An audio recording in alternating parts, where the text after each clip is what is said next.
وعلیکم السلام ورحمۃ اللہ وبرکاتہ۔ آپ کا سوال یہ ہے کہ ہم نے سنا تھا کہ سفر میں جو جاتے ہیں لوگ ان کو موزوں پر مسح کرنے کی اجازت ہے، جبکہ ہم نے یہاں عرب میں دیکھا ہے کہ عام روٹین میں ظہر عصر میں بھی لوگ موزوں پر مسح کر رہے ہوتے ہیں، تو کیا ایسا کرنا درست ہے؟ جی بالکل۔ بہار شریعت کی جلد نمبر 1 صفحہ نمبر 362 حدیث نمبر 2 میں دار قطنی کے حوالے سے حدیث نمبر 737 سنن دار قطنی کی حدیث نمبر 737 کے حوالے سے موجود ہے کہ حضرت ابو بکر رضی اللہ تعالی عنہ سے روایت ہے کہ نبی پاک صلی اللہ علیہ وآلہ وسلم نے مسافر کو 3 دن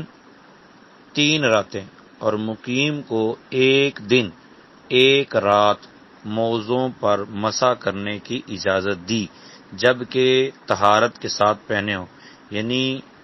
وضو کر کے موزے پہن لیے تو جو مسافر ہے وہ 3 دن اور 3 رات تک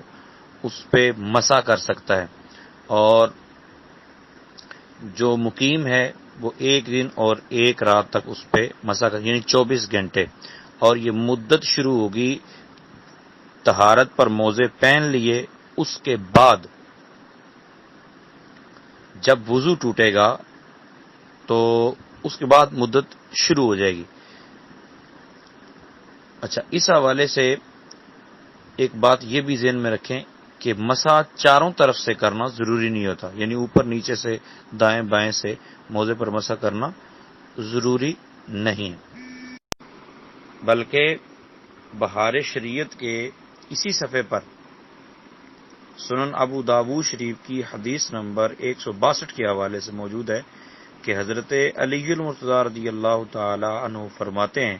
اگر دین اپنی رائے سے ہوتا تو موزے کا تلا بنسبت اوپر کے مسح میں بہتر ہوتا، یعنی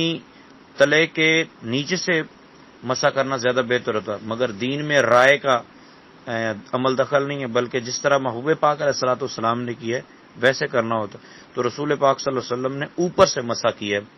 موزے کا، تو چاروں طرف سے دائیں بائیں اوپر نیچے کے بجائے صرف اوپر سے ہی مسح کر لیں، یہی کافی ہوگا۔